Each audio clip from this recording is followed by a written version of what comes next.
Got it.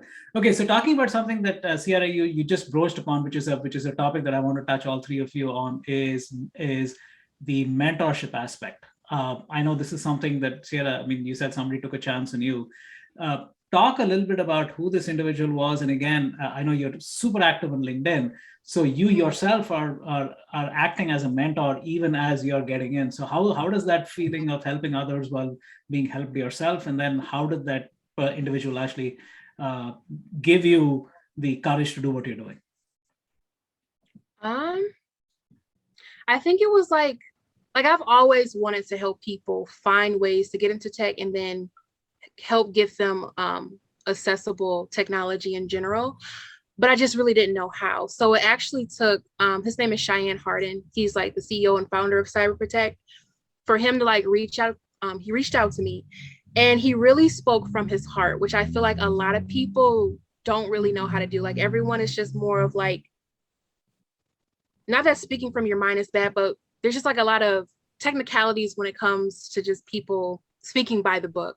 So he really spoke to me with his heart and just from his background and where he came from, and then just wanting to give opportunities to another person who may not have that, which was myself. Like I didn't have a mentor at the time. I didn't know anything about cybersecurity at the time. Like cybersecurity really intimidated me. So just for someone who is a CEO and a founder, just to like take time out of his day to speak to me and reach out was just really anything that I could have ever asked for. And I just feel like once the space that I'm in now, a lot of people want to know how to get to. So I want to help them. And then when I get, higher up, wherever that might be, I also want to continue to help people. So I've always wanted to do it. But when Cheyenne reached out to me, that was kind of like, I guess, like the pivoting moment for me. Like, wow, this is really happening. And people still do believe in people genuinely. Yeah, it's amazing. And again, I just go back to the post that you put this morning, which is the preview to our recording. And I see a number of people that have reached out, right? I can see the outpouring of support, which is hats off to you. So Anthony, coming to you, I know you briefly mentioned somebody that actually gave you the guidance so that you could actually get to where you are. So talk a little bit about how that relationship helped shape who you are. And again, from your perspective, what does your journey help somebody else actually switch careers to? Gotcha. Yeah. So really it just piqued my interest, what we were talking about. Him going over some of the concepts he was learning and me kind of figuring it all out at the time. Wow, it's kind of cool. You could do that. I didn't know that. So that was the big thing for me, is just piquing my curiosity. And then I just took off from there. And he was also someone that I can go to and like, hey, I just found out about this thing. Like, what is this? How does this work? And he'd just sit there and kind of be like, okay, yeah, let's go over it a little bit. So yeah, using that and just being able to pique people's curiosity around cyber. I know it's kind of like this ominous, hazy thing for some people sometimes. Once you pique that interest, and kind of like what Lily said, like hacking and cybersecurity, that's the same thing.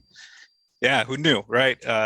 So definitely piquing that interest, getting people interested, and if they want to pursue any further, being that person to be like, oh yeah, that's a thing, or hey, go check this out. So Anthony, again, so talking about the cybersecurity being this huge universe of things, right? I mean, again, clearly, right. Pen testing and red teams, there's blue teams, there's SOC analysts, there's compliance, privacy. There's so many different areas, right? So, at what point did you figure out that this is really what you want to do? Are we talking about Hunt in general? Yes. Assuming. Okay. So that was just kind of someone taking a chance on me.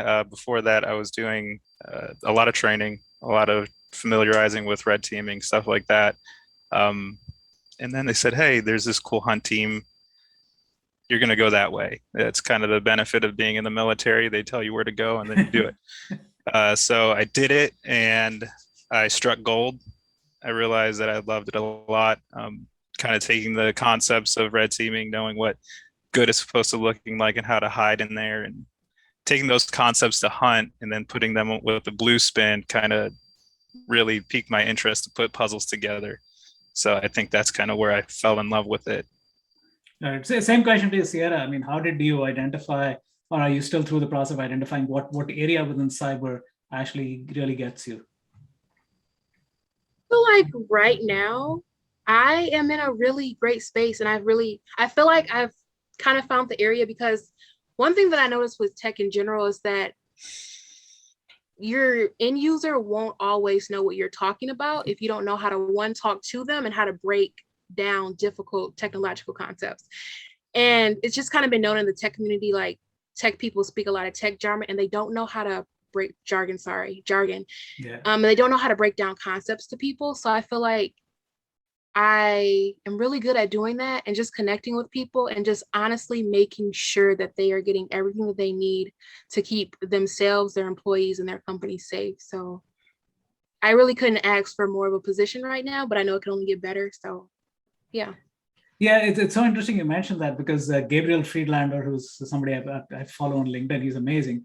And he had posted this question today about, is it high time we actually have a marketing person inside cybersecurity for exactly the same reason you're talking about over here? Because you need somebody who can actually translate your jargon into language that others, even within the organization, can understand, right? What are you talking about here? So yeah, that's great. Same question to you, Lily. It's like, hey, have you? Is it? I know you have identified what you're going after, but was it going through a broader search, or are you going in and figuring out, hey, if this is not what you want to do, you're going to switch to something else? I'm sure it'll be a lifelong process. I would love to learn more on the other side, the defensive side of things. My initial curiosity took me on the offensive, and that's the area I will be exploring further. But also, there was a bit of representation for me that kind of solidified my choice. And I say that it's, I remember listening to like this Darknet Diaries episode and hearing of these lady penetration testers and breaking into buildings and stuff, and hearing their methods and their unique twists on it just from being a woman. And I remember just saying, like, that's what I want to do. Like, I know now.